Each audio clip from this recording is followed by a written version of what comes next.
Hello, Dr. Franzling here.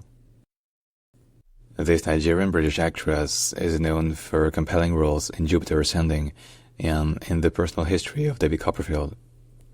Her quiet intensity shone in Old and in the series Luther, marking her as a standout talent. So, in British English, her name is pronounced Nikki Amuka-Bird. Nikki Amuka-Bird.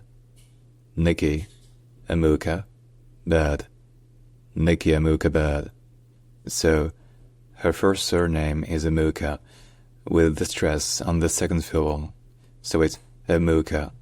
Nikki Amuka-Bird. Nikki Amuka-Bird.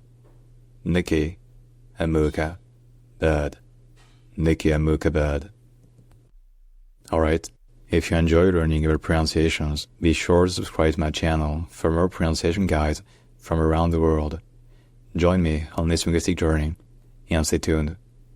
Tschüss.